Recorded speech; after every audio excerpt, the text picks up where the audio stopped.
The church defined, a witnessing community. Matthew chapter 28 verses 19 and 20. Go therefore and make disciples of all nations, baptizing them in the name of the Father, and of the Son, and of the Holy Spirit, teaching them to observe all things that I have commanded you. And lo, I am with you always, even to the end of the age. Amen. The early church took the great commission of the Lord Jesus, as mentioned in Matthew chapter 28 verses 19 and 20, most seriously. Acts chapter 1 and verse 8 records Jesus' instruction to them. But you shall receive power when the Holy Spirit has come upon you, and you shall be witnesses to me in Jerusalem and in all Judea and Samaria and to the ends of the earth. On the day they received the anointing of the Holy Spirit, when Peter stood up to preach, 3,000 people were added to the church. Acts chapter 2 and verse 41. After the day of Pentecost, the disciples were such a mighty witness that the gospel spread like wildfire. To the apostles and disciples of Jesus, witnessing was their lifestyle. The Acts of the Apostles records this in great detail.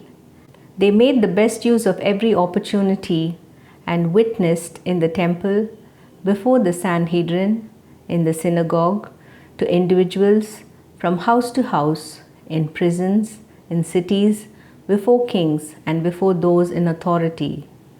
They started off in Jerusalem but went on to preach the word of God to the very ends of the earth, just as Jesus had commanded them. As members of the body of Christ, we have often confined our witness to formal settings where we are safe and comfortable. Every believer has the responsibility to share the good news of Jesus Christ to whoever we can, wherever and whenever possible.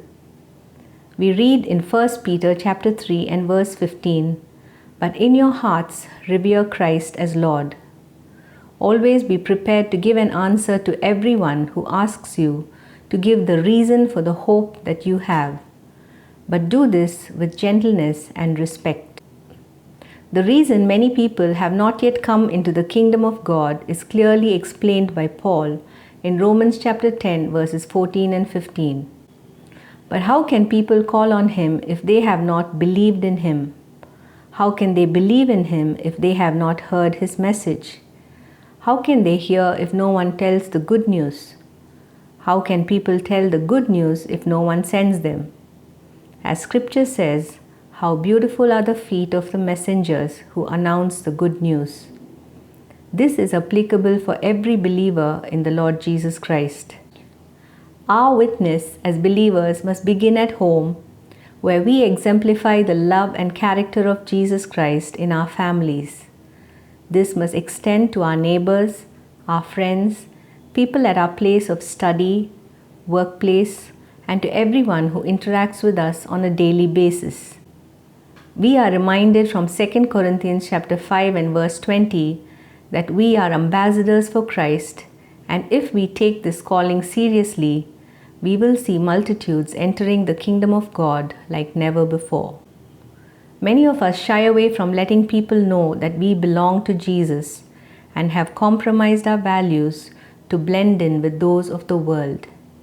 For too long we have kept the good news to ourselves, and here's what Paul said in Romans chapter 1 and verse 16. "For I am not ashamed of the gospel, for it is the power of God for salvation to everyone who believes, to the Jew first and also to the Greek."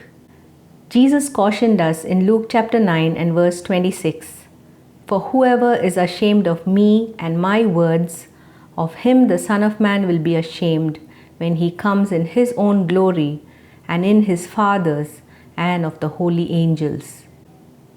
In these last days, let each one of us do all we can to share the gospel with those around us, keeping in mind Jesus' words in Matthew chapter 24 and verse 14. "And the good news about the kingdom will be preached throughout the whole world, so that all nations will hear it, and then the end will come."